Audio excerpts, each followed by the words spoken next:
Hello everyone and welcome to this new tutorial of Plaxis.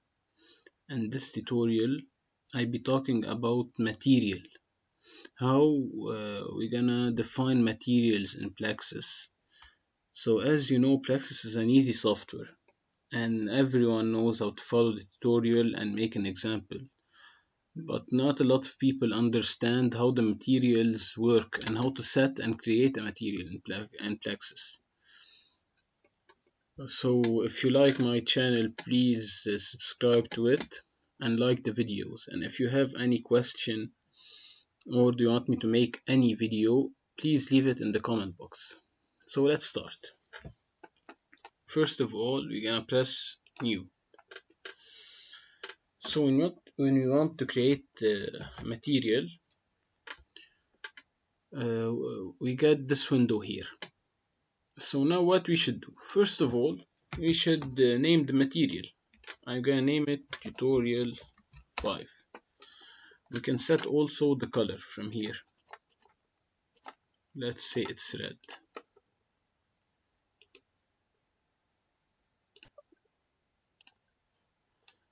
Okay. So first of all, we should understand something that we should know what's the material model. So what are the types of material models? First of all, there's linear elastic. Linear elastic is made for concrete. It depends on Young's modulus and Poisson's ratios. It's generally for concrete and not for the soil. It's a linear elastic analysis. For more Coulomb's model, it's an elastic plastic model where there's five parameters. There's first of all the Young's modulus, Poisson's ratio. There's the cohesion in the material also, and the friction angle, and also there's the latency angle. This is for Morse-Coulomb's model. We generally use it for soil. This is what I recommend for you to use in most of the times. For the rest of the model, they're a little bit advanced. For example, there's the hardening soil. For the hardening soil, it takes the stiffness it takes more stiffness in consideration. So let's say, for example, I choose it. We see here there's more stiffness that appears. For the hardening soil small, it's for the increase of stiffness in small strain materials. For soft soil and soft soil creep, it's for soft soil only. It's for consolidation of clay. Soft soil creep, it's for settlement problem. Jointed rock, it's for the rocks that have joints in it, for multiple layers of rocks. And there's the modified camp clay. It's also for consolidation of clay. So we should always use, not always, most of the time, more Coulomb's model. Here there's the drainage type. There's a drained, it's a long-term material. There's undrained, it's the short-term materials. And non-porous, it's like concrete, the materials that cannot pass water in it. So what's the difference between undrained A, B, and C?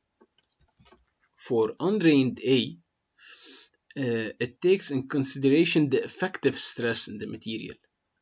For undrained B, it takes in consideration the shear strength. And for undrained C, it's for the material that doesn't enter the categories in the above undrained A and undrained B. Everything else goes to undrained C. So here we can put the weight of the material, saturated and unsaturated, of water of course. Here it's the void ratio. So here we finished the general properties of the material. Here we can put a comment. So let's say it's a soil. It's soil material, not concrete. Here in the parameters, we can put the stiffness of the material, the Poisson's ratio, and for the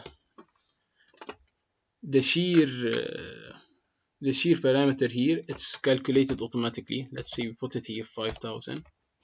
As you can see, it's calculated here. It's the elastic shear modulus. Here it's the odometer modulus. Here it's the cohesion and the friction angle and the latency angle. We should also put it here. We should have the properties of the soil. When we have the properties of the soil, we just fill the gaps here. Here is the advanced option. There's the increase in stiffness. So when we take a soil, whenever we go deeper in the soil, there's increase in the stiffness. So here we put the increased stiffness and we put at what distance it starts to increase. Here is the same thing for the cohesion. Now we have the groundwater. So here we have the different models. Here there's the different models that are usually used for the modeling of the water.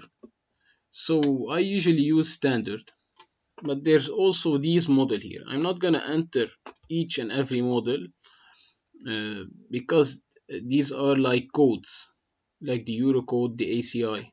So I'm gonna use standard, and here you could put the soil type, the coarseness, medium, medium fine, fine, very fine, or organic. Here you can put the flow parameter in the soil, and here you can see the change of permeability. It's for the consolidation of clay here. Here is the interface. After we create structure, if there's an interface to the structure, you can put the stiffness here, or you can put the standard stiffness, or you can put the normal stiffness on the shear stiffness. I usually use standard. Here is the rigidity of the stiffness of the interface. If you put manual, you can change this parameter here. You usually put it to 0.7. If you choose manual with residential trans, after the parameter is reached, this increases it automatically. Here it's the initial tab. We put the K0 settings. It's or automatic or manual. I usually use automatic. So this is all for the material and soil creation. This tutorial is a little bit advanced. You should at least know some geotechnical information, especially about the soil.